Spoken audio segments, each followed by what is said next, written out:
Every 4 years in November, American voters go to the polls to choose between two major presidential tickets. But before that final choice, we have to filter thousands of ambitious politicians from across the country down to just those two names. To understand how this works, we have to shatter a common misconception. You might picture a political party as a strict corporate hierarchy, with a national boss handpicking the nominee. The reality is entirely different.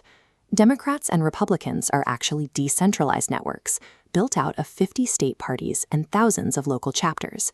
Separate authority exists at every single level. The National Committee cannot simply issue orders to the state or local factions. Those local chapters raise their own funds, choose their own officers, and decide which candidates to support on their own. Because no single party boss has the power to dictate the nominee, the entire system relies on a chaotic, multi-layered filtering gauntlet. It is driven entirely by local volunteers and specific state laws, all designed to force a massive field of candidates into a single consensus.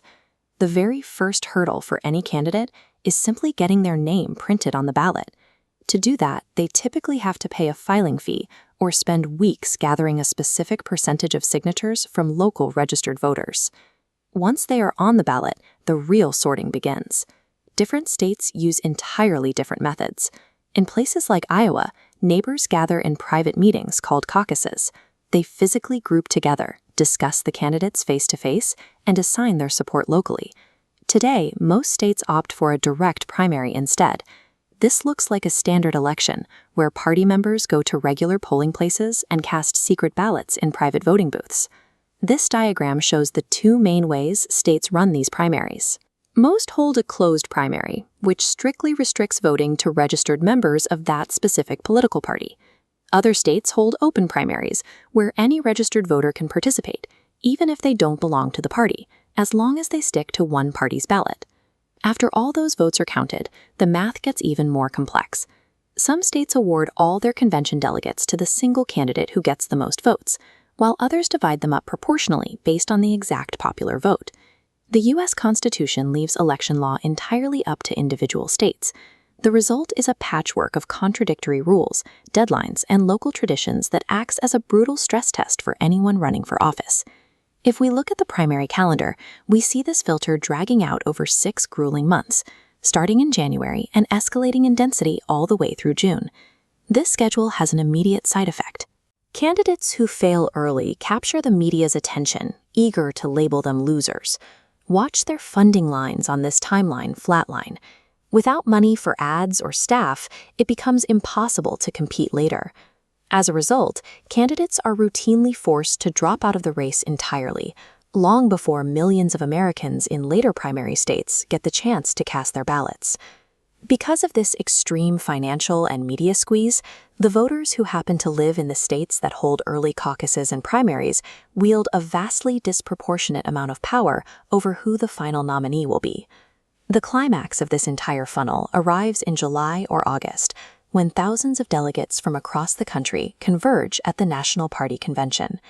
Historically, these conventions were unpredictable. Delegates would engage in genuine, bitter fights over the party's platform and aggressively lobby to decide who the nominee would actually be. Today, that uncertainty is gone. Because the grueling primary filter efficiently starves out the weak candidates early in the year, the winner is almost always mathematically determined long before the convention doors even open. Without the suspense of a floor fight, the modern convention operates as a scripted television event, designed specifically to heal the bruises of the primary season and unify the party. There is one final piece of strategy executed here: balancing the ticket. The presidential nominee officially selects a vice president whose geographic background, political ideology, or demographic appeal offsets their own. We saw this heavily in 1960. John F. Kennedy was a young, Catholic senator from the northern state of Massachusetts. To balance his appeal, he chose Lyndon B. Johnson, an older, Protestant senator from Texas. We see the exact same strategy today, like when Barack Obama selected Joe Biden to add decades of foreign policy expertise to the Democratic ticket.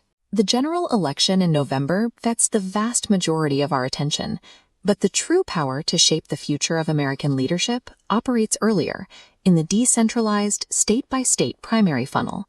By the time most of us tune in, the thousands of potentials have already been forced through the narrow bottom of this gauntlet.